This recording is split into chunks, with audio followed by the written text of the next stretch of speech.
Hey everyone, welcome to another episode of the Adventures of a Real Estate Investor. I'm Susie. And I'm Michael. We're excited you joined us for this adventure. So today we have another dynamic duo. I'm very excited that Trish Baker and Lori Lusk are here with us today. Thank you so much, ladies.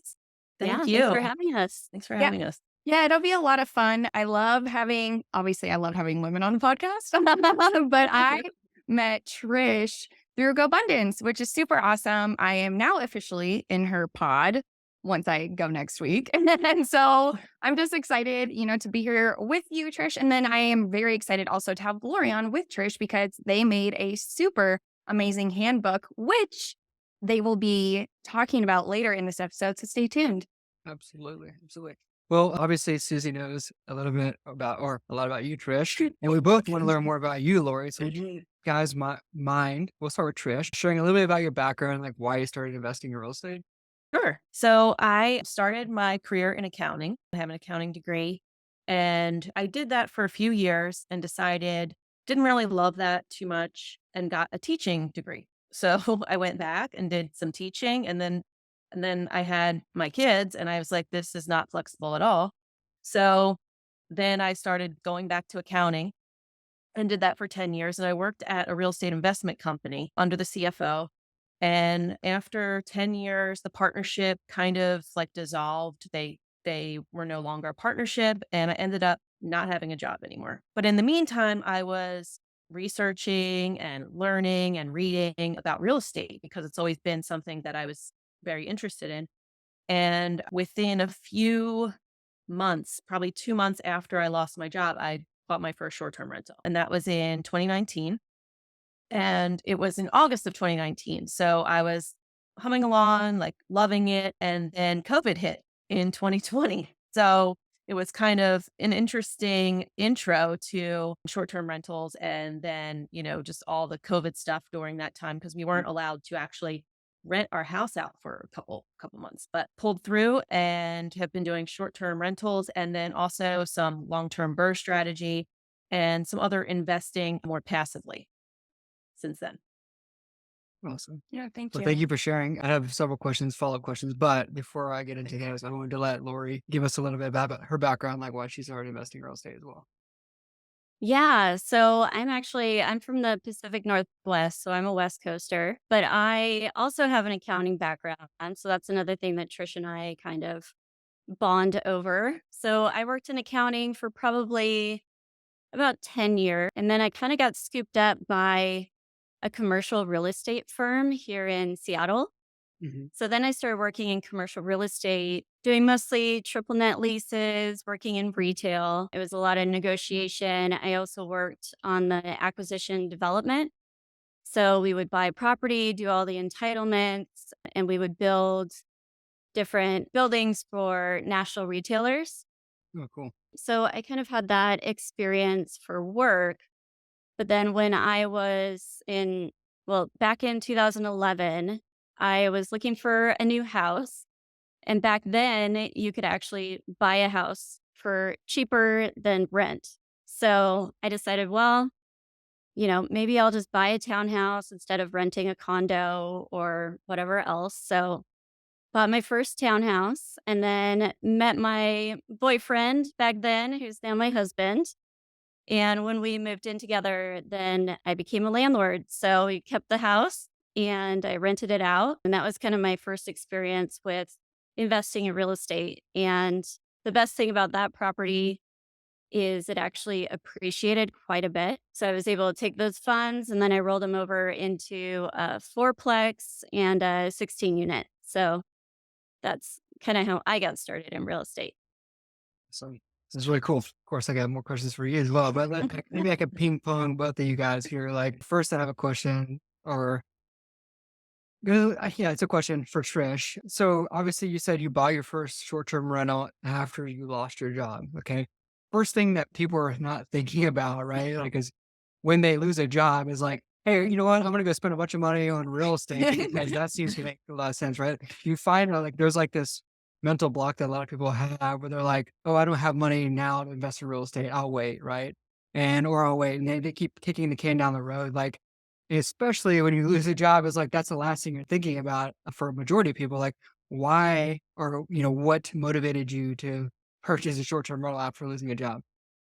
Well, I always think that the best thing that ever happened to me was losing that job because I think I was preparing for probably a year and a half to just like I wanted to buy real estate and I probably wasn't pulling the trigger so much because I felt like I didn't have the time or whatever. I don't even know what it was, to tell you the truth. But once it was gone, like I had no income, I was like, oh, I need to make some income somehow, and it's not going to be accounting anymore. So I knew I wanted to try real estate, and I had the money saved up because I had been saving while I was working. So at that point, I was like, well, it's now or never, really. And I just had that mindset that it was just going to work out. That's awesome. Gotcha. I'm assuming you went with the short-term rental model just because of maybe potentially higher cash flow and things like that. Well, that was part of it. And then the other part was, there's a lot of benefits with short term rentals that you don't get with other real estate. You can usually typically buy a second home with a second home loan. So you can get 10% down. So there's less income upfront or not less cash upfront. Also, the benefits are using it too. I had a family, so it was nice to be able to like go an hour away and have a place to go when it wasn't rented. And you can decide whether it's going to be hands on or hands off. If you hire management, then I guess it's hands off, but you do like make less money. So lots of different things. I was familiar with the area too because I had been renting there with family and stuff for years. So that was another thing that like drew me to that. Appreciate that. Yeah. Lori, some follow-up questions I have for you quickly. So you said you bought your first townhome. You said, was that a condo as well or like a townhome? Like, It was a townhouse. townhouse? So yeah, it was an attached townhouse. Gotcha. Okay. So yeah, my follow-up question to that was just like a lot of people are, let's say nervous, but have issues with, townhomes or even condominiums where like there's a lot of HOA fees and stuff like that. Did that hinder your ability to, rent it out at a cash flowing level? And is that why you ended up exiting? So I guess I didn't really know better back then. I don't, it was a brand new development. My HOAs were only like $40 a month because they really didn't do much for us. So it really wasn't that expensive. And when I was first living in the townhouse, I had a roommate. So it's really easy for her to just stay in her room. And then I had to find another person to rent out my room.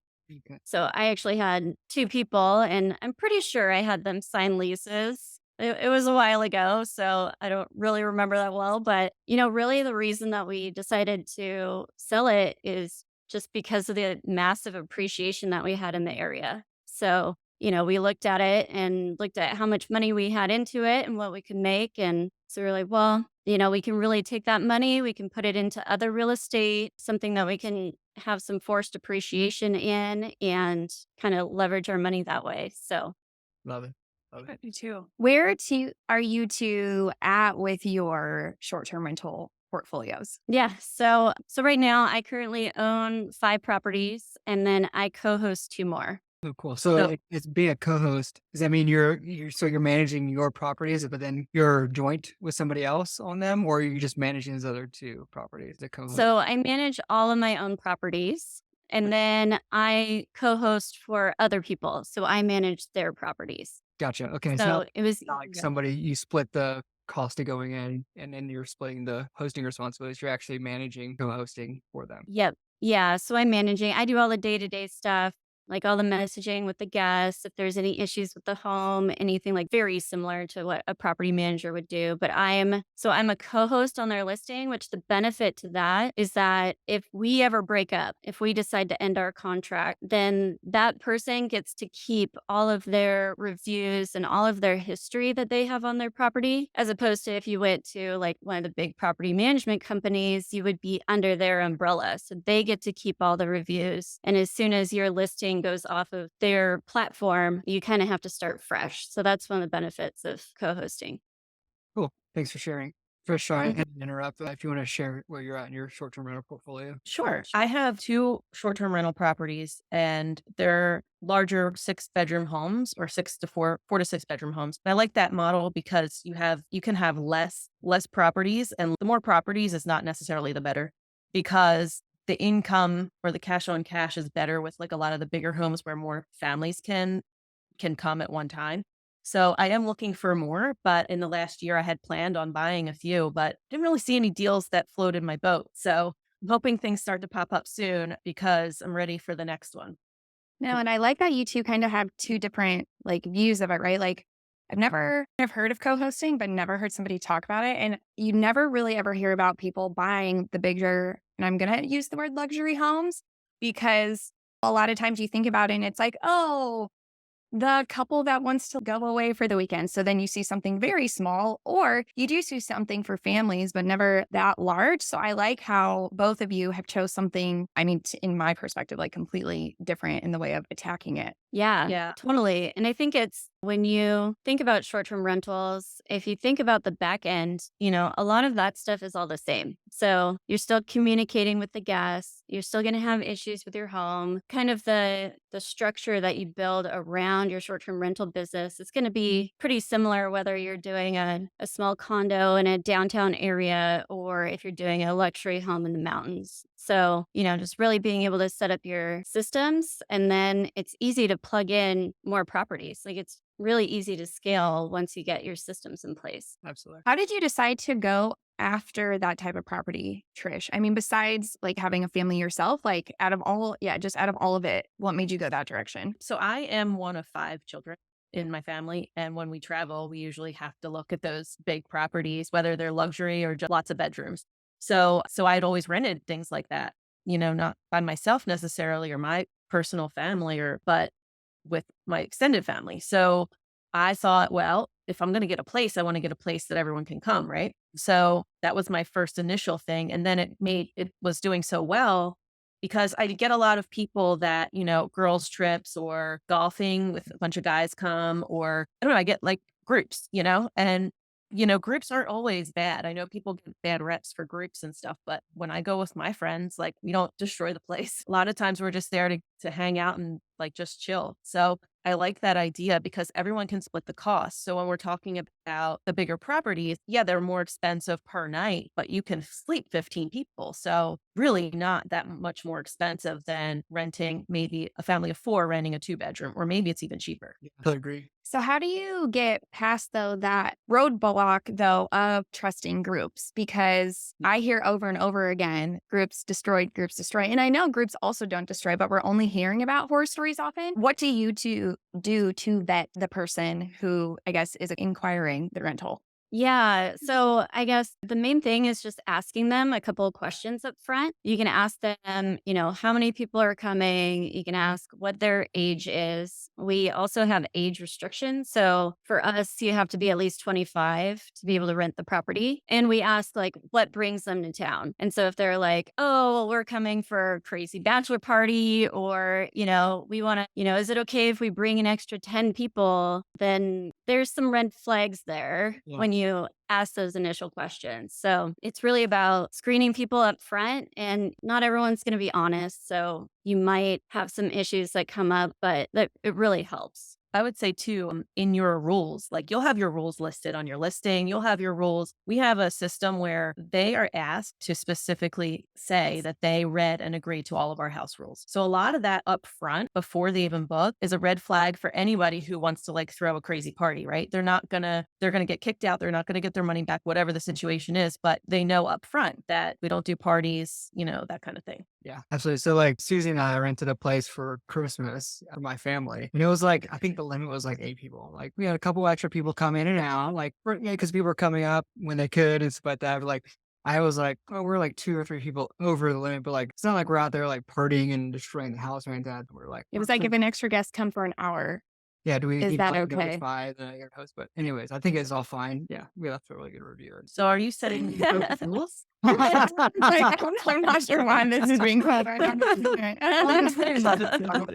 where I'm going. Yeah, I mean, I guess we technically kind of bend the rules a little bit. But, but No, like, I don't think. the Well, intent was there, right? Like destroying the house or anything like that. I know we didn't have a bunch of extra people sleeping there. It was just like coming and going for the holidays, right? So I think it mainly becomes an issue when there's a party. Like, Yeah. I don't think, unless there's like, or even just parking. If you park 4 cars and like that's all you can fit, and then there's neighbors complaining about cars being parked all along their driveways or whatever, that becomes an issue. So it's only really an issue if, the neighbors complain or there's some kind of noise disturbance or party. yeah, totally agree. So the burning question that I'm sure everybody is wanting to ask is, Will you read to us after we know we break Yeah. it? that wasn't it, but I do need to get that listing for the golf thing, the golf trip. And I promise I'll stay within the limits. Oh, But, yeah. anyways, the question I had was, and I'm sure that's a question in everybody's mind, is like, you're going for these larger 4 or 6 bedroom houses, right? So that being said, I'm sure occupancy is lower than it typically would be for a smaller Airbnb. However, the follow-up question to that is, so one is occupancy lower? Number two, does the amount that you get per night more than cover that lack in occupancy? So, well, I don't know because I don't compare myself to like a 1 bedroom or 2 bedroom very often. But I would say that the income you get definitely is better than, because you still have the same things that you have to pay for. You still have to pay for heat, you still have to pay for water, you still have to pay for all your utilities, cleaning. All those fees are kind of very similar. I mean, the cleaning fee might be a little less. They're very similar. So having that extra income more than compensates for the bigger house. And you also have to remember too, like the more houses, the more bookings, the more people, the more fees, the more maintenance people you have to employ. So all there's little more things that can go wrong. You got 5 water heaters, 8 Yeah. sinks that can get clogged or whatever. So it's like, I like that model because I like to be more passive. So less is more. No, that makes sense. Yeah. I have a follow-up question for Lori. I guess like a co-host. How do you decide who your partners will be? Because I can see, like, imagine myself like, okay, I have this short-term rental. It has to be my way. But then if, like, in the background, it's like, oh, I can have a co-host. How do you delegate, like, I'm co-hosting and you are buying? Or how does that even work in general? Yeah, I think it really depends on the person's preferences. So it's all about having the conversation up front when you're interviewing each other to see if it's going to be a good fit. Because it's not only like, am I a good co host, but also, are we going to have a good partnership? Because I don't want to get a couple months down the line and then find out that we just don't really see eye to eye. So, a couple of things that I look for is I'm actually looking at their property specifically Okay. to make sure that it fits in with my brand. Because I also have my own website for all of my properties. So I put their properties up with my properties. I advertise them all together. They're part of my email list, my whole marketing system. So they get that benefit. So I want to make sure that their property is in line with the quality of my properties. I kind of like to take things and run. I don't like much micromanagement. So my preference is to have someone that's not going to be wanting to weigh in on every single decision. I want someone who's going to trust me, know that I do a good job, and not have to look over everything that I'm going to do. So that's my personal preference. There might be other people who, when they're co-hosting or looking for a co-host, they want to be a little more involved as an owner, which is totally fine, but it just kind of depends on what you're okay with. And do you co-host properties like in similar areas as your properties or like totally different areas? So right now I do. So I own 2 properties in Blue Ridge, Georgia, and the 2 properties that I co-host are also in Blue Ridge, Georgia, which makes it really easy because I already have my vendor relationships. I have my cleaner, I have my techie person, I have all the pest control people. Like I already have All the the vendors. team in place. So it's super easy to just plug someone into that. So that's kind of my model right now is co-hosting in areas that I'm already in, but eventually I would be okay with co-hosting in areas that I'm not in. It's just more work for me up front in building those teams. So I have to build relationships with people in the area. Yeah, that makes sense. And I guess the concern, for me would be like, is there a lot of competition between the properties, right? If they're in the same locate or similar locations, but maybe you ensure that the ones that you co-host are a little bit different than the ones that you own, and the ones that you continue to purchase and buy in that area as well are maybe a little bit different than each other. So then they're not competing with each other, and you can get higher occupancy between all of them. And Yeah, they are a little bit different. So my 2 that I own are both 3 bedroom, 3 bath, and I don't allow pets. And then one of the properties that I have is a 2 bedroom and she allows pets. And then the other one is a little bit larger. It's a 5 bedroom Mm. and she also allows pets. So they are kind of different. Yeah. I get a lot of inquiries on my property that ask if they can bring their pet along. And so when that happens, I can say, oh, no, I'm sorry, I don't, but I do have this other property that you can look at. So it goes both ways where it's like maybe the property doesn't fit this particular guest, but I have other options that I can suggest for them.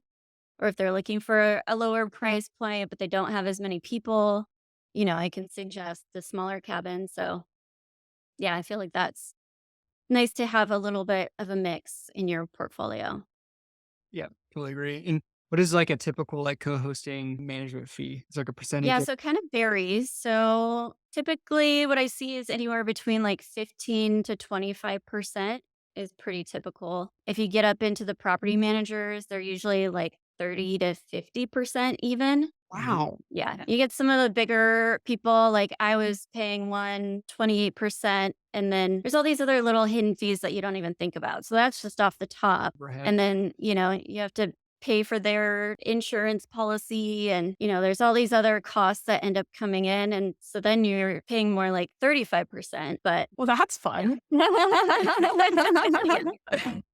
Yeah. So before you mentioned like partnerships and relationships, and so I would love if you two would chat about your remote host hub handbook, because I know it was created together in a partnership, and that's kind of a big deal. Like it's super cool that you're able to do that. So do you want to talk about it or expand on it a little bit? Sure. So we met, through GoAbundance, and we were just kind of getting frustrated, I guess, that there was no like information on just like how to run your short-term rental business from scratch. Just let me know how to do it, because it's nice to have like systems in place that you can hand off to a virtual assistant or someone else that if you're going on vacation or something, they can handle everything for you. So we looked everywhere. I think we like searched the internet for a long time just to find something that someone had like put together, and we couldn't find it. So Lori Michaela, who is not on the call, and she's part of the Remote Host Hub handbook, we all decided to meet like once a week and just bang this thing out. We just went crazy. Every detail we could put into it, we added anything that, we thought was super important. We have a bunch of free stuff on our website too, like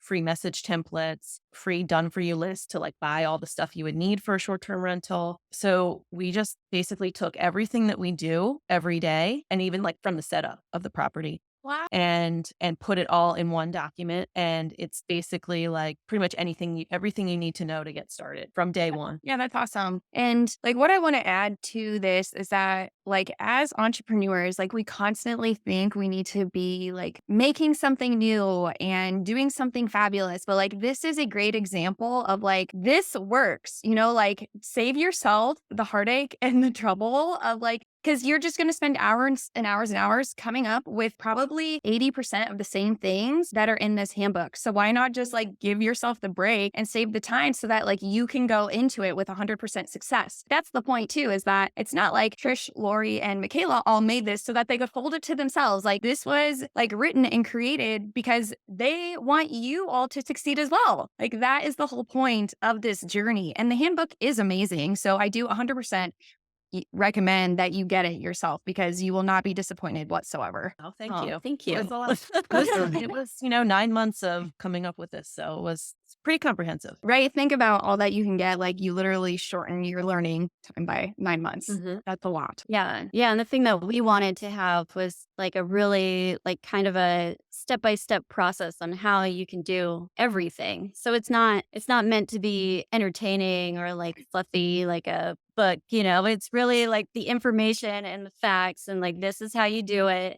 We have the specific software that we recommend. We have all the instructions for how you get it set up, bunch of resources like Trish was saying. So yeah, it's really like this is how you do it. Yeah, that's awesome. And for our listeners out there, stay tuned, because once we're through these adventurous 4 questions here in a minute, we'll give you all our Lori and Trish will share about how to obtain this book and their handbook, and how to find out more about them as well. So with that being said, we are moving towards the end of the show, and it's been an absolute pleasure chatting with you both, Lori and Trish. I do appreciate the time you've been able to spend with us, but we do have 4 adventurous questions we ask all of our guests. So we'll go and we'll start with Trish first, and then we'll go to Lori. That's okay with you both. And so if you're ready, we can go ahead and begin the questioning. I haven't a little nervous. Anybody say no, we're not ready, and then we just end the show. Ready to go. Hasn't happened yet. All right, I'm ready. I think. But okay. So the first question we have for you is, where is one place you wish to travel to and why? Okay. Well, I love traveling. So pretty much any place. But one of the things that I really want to do with my kids while they're still in an age where I can take them places and they don't complain would be to live abroad for like a month, either somewhere in Europe, probably kind of like how you guys were over there for a while, and just have like a point where you can travel from. Yeah. So like to see more of the country. Love that. I do Cool. too. Lori? Yeah, for me, I really want to go sailing in Croatia. Cool. So That's love that area. Spent a lot of time in Italy, but never been to Croatia before. And my dad actually had a sailboat when I was growing up. So we would sail all the time when I was a kid out in the Puget Sound, which is not quite as beautiful as the seas out there. But yeah, it's just something that I've always really wanted to do. I had some friends that have done it and apparently know a captain over there. That's a great experience. So yeah, I would love to do that. Take the kids, take my husband. That's Love that. awesome. Awesome. Yeah, we're sailing Croatia in July. So that's why I was like, Awesome. yeah, you never Oh, usually have some recommendations. Yeah. Absolutely. That's cool.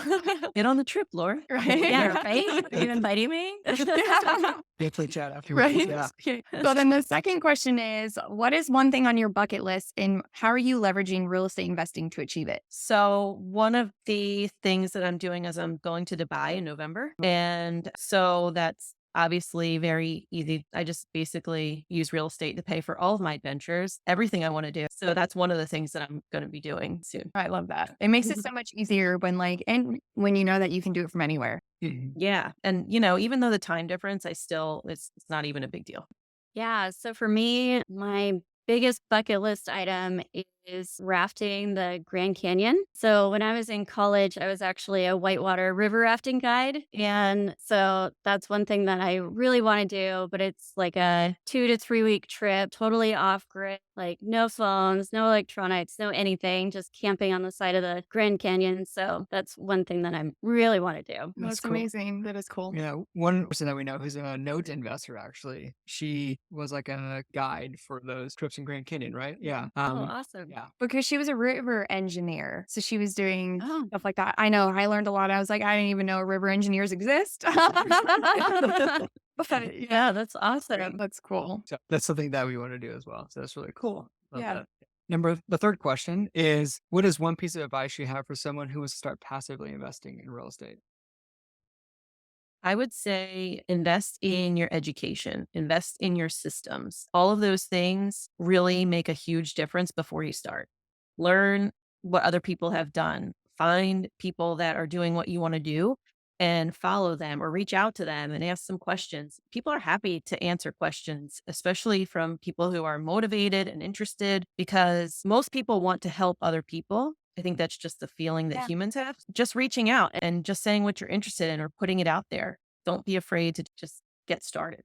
Yeah. Lori? Yeah, and I think piggybacking on that, like if you just tell everyone that you know, anyone that you run into, what you're doing or what you're interested in. There's so many people that you'll run into that have a similar interest. Even yesterday, I ran into a gal and she asked me what I do. And I was telling her about short-term rentals. And she's like, oh, I really need your contact information. I'm super interested in learning about that. So I think the more, like, if you can get comfortable with even just saying, like, I am this, like, I'm a real estate investor and I want to learn more about multifamily or short-term rental investing or whatever it might be. There's, like Trish was saying, we as humans want to help each other. So if you can just put it out there, what you want, then, the universe will usually deliver. No, I love that. Thank you. So then our fourth and final question is, if you had unlimited resources available to you, how would you leave an impact? So I love helping people and teaching people. So my main goal is to teach people how to become more free, whether it's financially free or free in their time. So that's what I would be doing. Probably just reaching out, helping people and teaching people the systems of either becoming financially free, short-term rentals, whatever it is, whatever they want to learn. No, that's huge and makes such a big difference. Yeah. Speaking of that, just briefly before you answer, Lori, like saw somewhere, and I think it was a school in Florida, whatever. You have to take like a financial literacy class in order to pass high school or to graduate high school. And I was like, wow, they're actually finally implementing something like this in some high schools because like this is something that's not taught, right? And it's really unfortunate. And you have a bunch of people who just rack up a bunch of debt. after high school and then through college and stuff like that. Anyways. And I have a 13-year-old who's about to go to high school next year. And I'm just like, I'm drilling it into my kids' heads, all this stuff. So I want to help even my kids' friends. Like I talk about it all the time. People are probably like, what are you talking about, lady? Just invite them all over and like, surprise, Yeah. you're having a fit party and investing course. Yeah. We'll watch the movie later. Well, it's so funny because my son came home from the book fair the other day. He's 10 and he goes, Mom, inflation really hit the books this year. I was like, So yes. cute. Yeah, let's talk about it. Yeah, they're Yeah. Talk about macroeconomics quickly. Yeah. Yeah. Yep. I love that. Cool. Lori? Yeah, so I would basically have the same answer as Trish, just really teaching people that there's another option besides just doing the 40-hour a week grind. And people always think that having a W-2 job is the safe way to go. But that means that someone else has control of whether you get a paycheck each week or not. Mhm. So just like with Trish, she was doing a good job at her job. At least I think she was. And, just one I day, thought I was. just one day they decide, oh, the business isn't doing that great. So we need to let people go. And then all your options are gone. So I think just teaching people having multiple income streams, diversifying your financials, making sure that you're investing in different areas. Like I also invest in multifamily, but short-term rentals are a lot more fun. I did self-storage for a little bit. It was not nearly as much fun as short-term rentals. So I think, just getting that idea out of people's heads that W-2 is the safest thing and like the best route for everyone. Yeah. I appreciate you sharing that. Absolutely. So before we end the show, as promised, listeners, now Lori and Trish are going to share with you about how our listeners can find out more about them and about the little handbook thing. So ladies, if you don't mind sharing. The best way that our listeners can get a hold of you and where they can find your remote host hub handbook. Yeah, so you can check out our website. It's remotehosthub.com. We're also on Facebook, Instagram, the same Remote Host Hub. And then our handbook is all over our website, so easy to find. And we also want to give your listeners a special offer. So we're going to give anyone that's listening that wants to buy the handbook 10% off. So if they want to use the code ADVENTURE10, then we'll Nice. give them 10% off the handbook. Or yeah, I love that. that's cool. It's a great way to crack it. It's awesome. Very cool. Absolutely. So of course we'll put all that information in the show notes as well. So if you missed any of that, rewind, listen to it again 100 times, or you can just check the show notes as well. But of course, listening is always a better option. Thank you so much for being here, Lori and Trish. I appreciate the conversation. I'm always excited about short-term rentals. I like to grow a short-term rental portfolio as well, and so I'm looking forward to taking a look at your websites and your book as well. So Yeah, so thank you again for joining us, you two. Thank you. Thanks so much. It was a lot of fun. Yeah, our pleasure. Thanks for having us. until next time, explore more, adventure awaits.